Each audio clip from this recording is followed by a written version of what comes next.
Wow. Well, I had a chance to watch and listen to all of this behind the screens. Let us give a collective thank you to these people.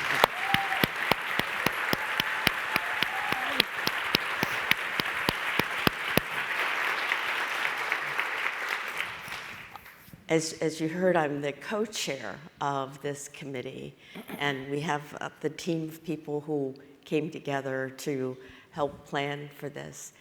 I think, as you might imagine, this is beyond what we had even hoped for.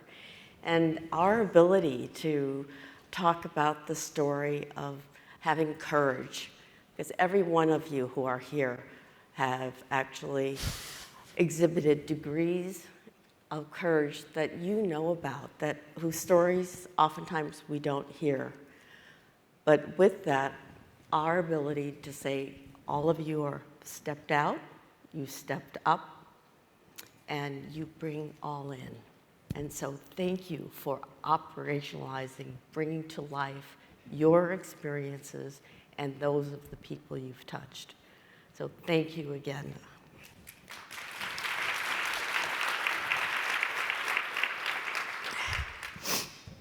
So what we'd like to do is, as you know on your program, that this is the Q&A period. So with what you have, each of you have available a QR code system. And so this will actually carry through the entire conference using the QR codes for the session that's on your screen. So I'm going to read the instructions. To use the QR code, simply open up your smartphone's camera, hover it over the QR code. I bet you've done this in restaurants. And when you see a link populate your screen, click on it. A Google form will appear where you can type in your question. Staff will receive all the questions that come through and relay them to me. So please don't hesitate to do that. I have this handy-dandy thing with questions that are going to be coming out, so I will have a chance to read them. So let's just get started. For each of you, doing this event has probably been the first of its kind. One of the things that I wanted to acknowledge that each of them had a chance to have some coaching, some professional coaching to get through this experience. And we were first thinking about this, we were thinking of a TED Talk that was timed.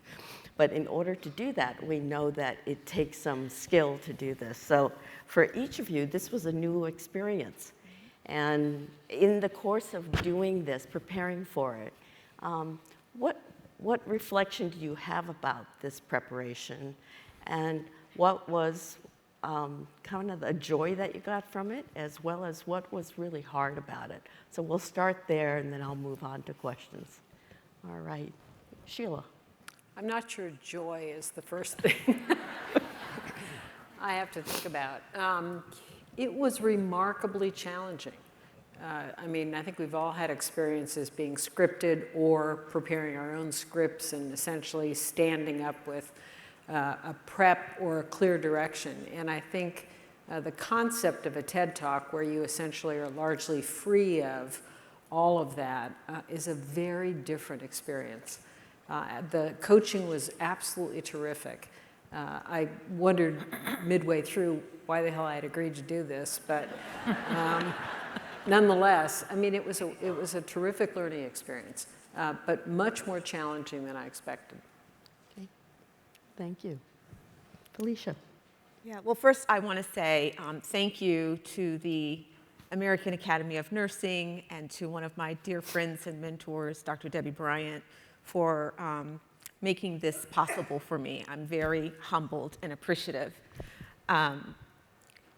The coaching was very much needed. Like the first time I met, I was like, why did I say yes, you know? But it was great coaching. And I think the hard part for me was kind of like reliving that again and figuring out how to put this together and not sound bitter, because I'm not, you know, I'm not.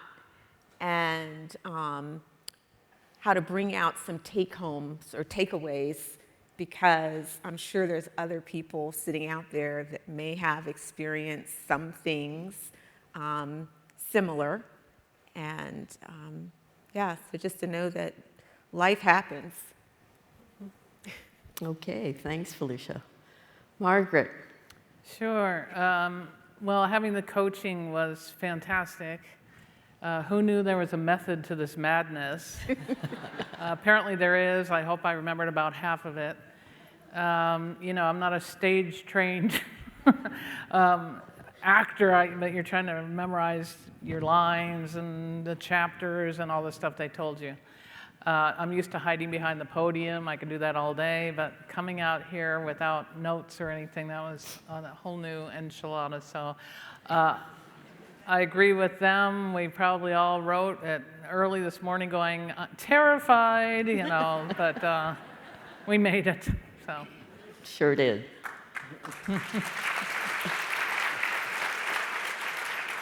Oh, it was an incredible experience, and again, I want to thank, Robert Wood Johnson Foundation and ARNP for giving us this opportunity. But I'm opposite of Felesia. I cry at commercials, so I think I'm hard to coach, and the coach was really incredible because trying to pack all those years into 15 minutes, because if you haven't noticed, I'm pretty old here, so. Emotionally having just recently semi-retired, bringing that all into one thing is kind of difficult. So about a couple weeks in, she goes, I hate to do this like 2 weeks before your speech, but they're not going to understand what you're saying. So I said, okay, and she really got us organized and built it into chapters. So I just appreciate so much all the work everybody did to coordinate that, because it was really helpful. Well, thank you. I appreciate the answer from each one of you, because you're all accomplished individuals, and we know that. And Sheila, you've done gazillion talks, in the Senate and all, but this was different. This was different about starting out, Sheila, as a comment that I failed, which is something that we would never normally hear from you. Well, we have some questions, and we have about 8 minutes here, so let me go through them. So, Felesia, what advice can you give Caucasian leaders in roles to help them understand the needs of faculty of color? Ask them. People, when people are the minority in the room, they may not always come and step forward to ask for assistance, because I know, at least in my case, I felt like I didn't belong. And so if I came forward and asked questions, then it would be confirming, that I didn't belong. And so I think it's really important, go and ask. How is it going? Do you feel safe? What is it that you need? And how can I help? Great, thank you. Paul, your presentation was very inspiring. Tell us about the barriers you encountered and some of the tools that you used to overcome them. Yeah, I think the first, the most difficult, there wasn't a lot of nurses in the field public health, that were leaders and started something. So, that's one thing that I just would love to encourage people to do more. And so we had to do everything. It was almost the first time we did something.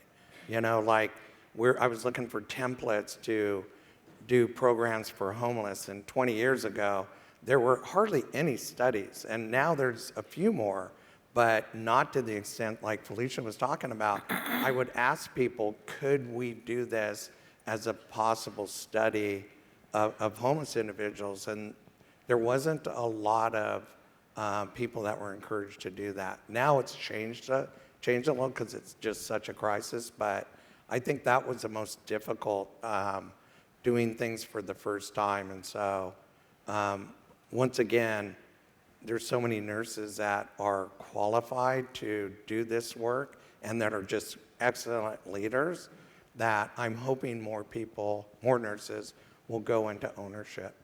Great.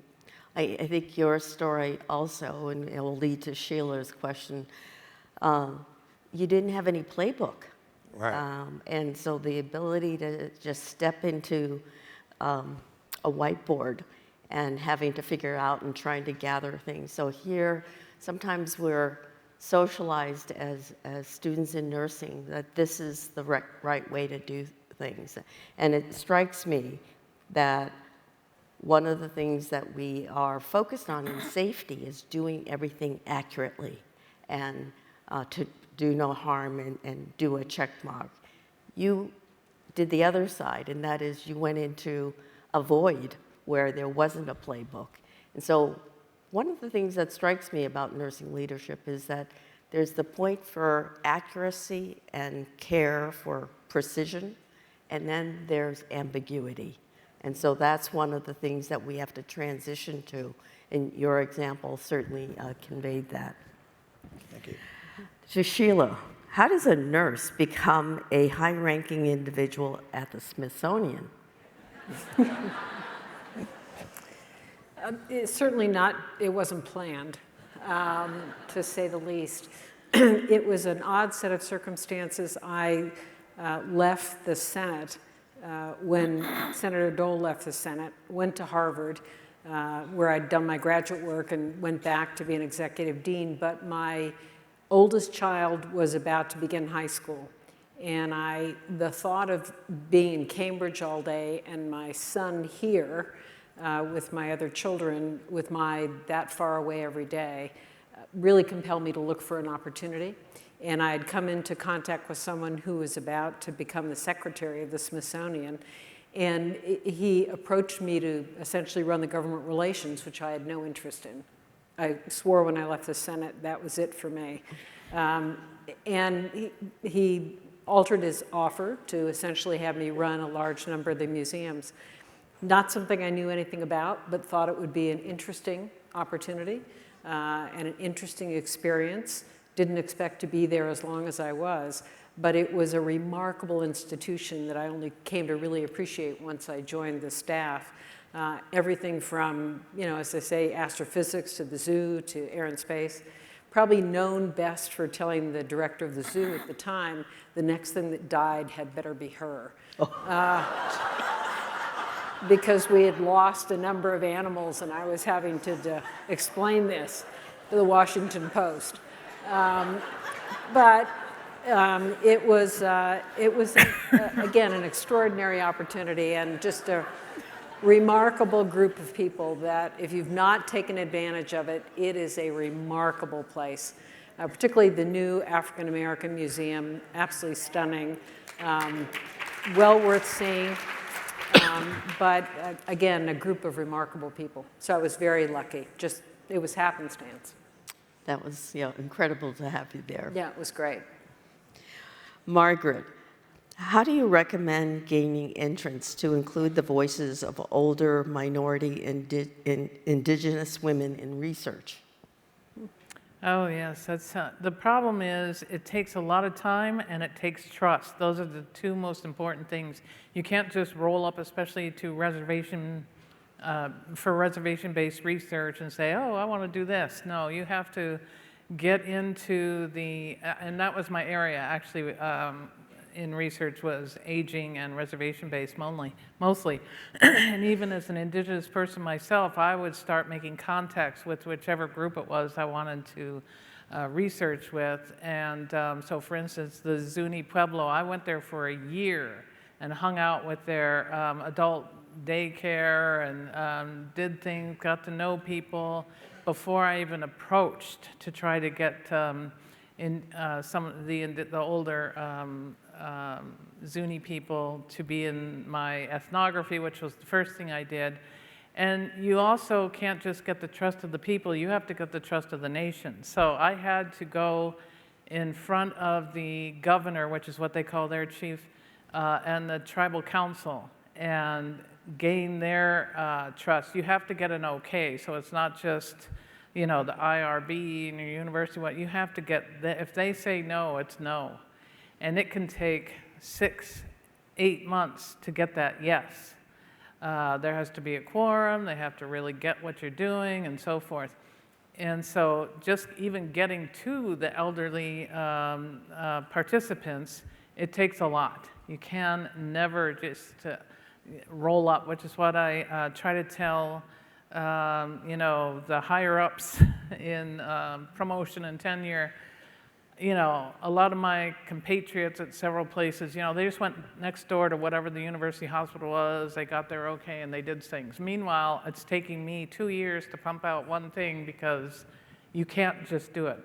On the other end of the research project, you again have to go in front of the tribal council and get permission to publish, and they have to see what it is, and they own the data and so forth. So it's a whole thing, even just getting to.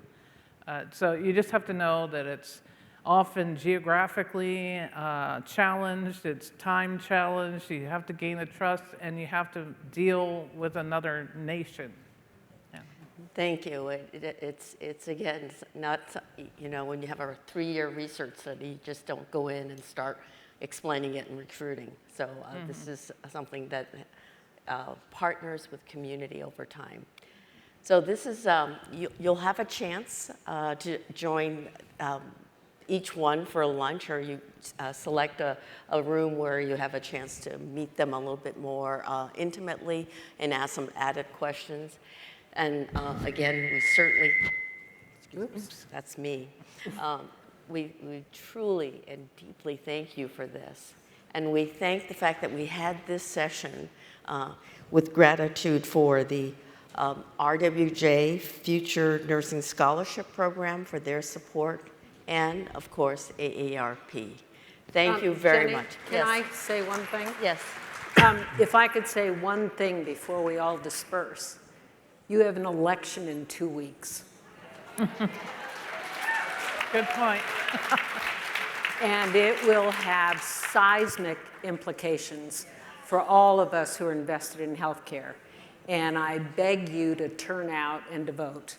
I don't care if it's blue or red, but show up and vote and help us hopefully address some of the issues that have arisen. So that's part of your responsibility. Take it seriously.